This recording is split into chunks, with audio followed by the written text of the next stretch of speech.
जय भीम दोस्तों। मैं रंजित जाट। तो क्या आपको पता है कि विजयदशमी क्यों मनाई जाती है? नहीं पता है तो मैं बताने की कोशिश करूंगा कि विजयदशमी सम्राट अशोक का बौद्ध धम्म दीक्षा लेने के संदर्भ में मनाया जाता है। सम्राट अशोक जब दीक्षा लिए भगवान बुद्ध के शरण में गए, तब से विजयदशमी मनाई जाती है। चलिए एक रहस्यमय चीज मैं बताने का प्रयास करूंगा, जो चीज को आप अभी तक नहीं जान पाए। तो सम्राट अशोक पूरे एशिया पे अपना परचम लहरा रहे होते हैं। उस समय जो है कोई भी सम्राट अशोक का विपक्ष में नहीं सोचता है, उनके विरुद्ध नहीं जाने की कोशिश करता है, क्योंकि अपने तलवार के दम पे पूरा एशिया पे जितने भी देश होते हैं उस सभी देशों पे अपना कब्जा बनाए हुए होते हैं, अपना परचम लहरा रहे होते हैं। और सम्राट अशोक सोचते हैं कि क्यों ना मैं कलिंग पे चढ़ाई करूं। उनका स्पष्ट सोच था कि पूरे ये गोला पे मैं कब्जा कर पाऊं, ये जितने भी मानव है उसका हुक्मरान बन पाऊं। जब कलिंग पे कब्जा करने के लिए चढ़ाई कर देते हैं सम्राट अशोक, तो जब जाते हैं वहां पे तो युद्ध शुरू हो जाता है।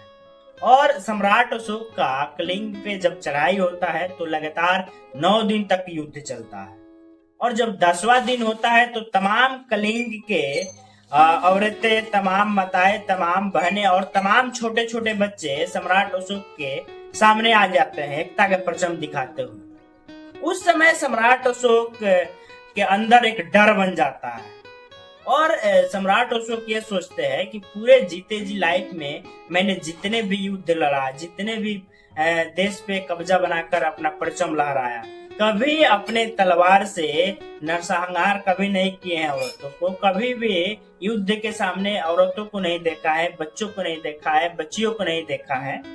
और सम्राट अशोक उन तमाम माताओं के सामने घुटना टेक देते हैं, डर जाते हैं और उनको लगता है कि इस दुनिया में अगर हमें स्वाभिमान से रहना है तो इस क्रांति के मार्ग को छोड़ना पड़ेगा, इस दर दर भरे जिंदगी को छोड़ना पड़ेगा कि एक दूसरे को देख कर लोग सहम जाते हैं, डर जाते हैं कि एक इनका आगमन यहाँ पर आया है।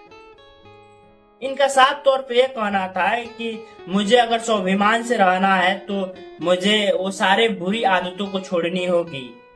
और यही सोचकर तथागत गौतम बुद्ध के शरण में चले जाते हैं और वहां जाकर उनका सामने अनुयायी बन जाते हैं और कहते हैं, तथागत गौतम बुद्ध अपने शरण में मुझे लेने की कृपा करें। और जब तथागत गौतम बुद्ध के शरण में सम्राट अशोक जाते हैं तो वहां से एक प्रण लेते हैं सम्राट अशोक, चक्रवर्ती अशोक, कि हम पूरे दुनिया में 84,000 बौद्ध स्तूप बनवाएंगे, बुद्ध के स्टेचू लगाएंगे, शिलालेख बनवाएंगे। और आज भी जीता जाता सबूत है कि ये देश को अगर हम विदेशों में जाते हैं तो सम्राट अशोक के नाम से जानते हैं। यहाँ से जो भी बड़े बड़े पदाधिकारी, बड़े बड़े नेता, आदरणीय माननीय जो भी लोग होते हैं वो विदेशों में जाते हैं तो कहते हैं कि हम युद्ध के नहीं बुद्ध के देश से आए हैं। थोड़ा आप तर्क लगाइए कि यदि ये देश किसी और का होता तो वहां जाकर उनका नाम का परचम ही लोग फहराते।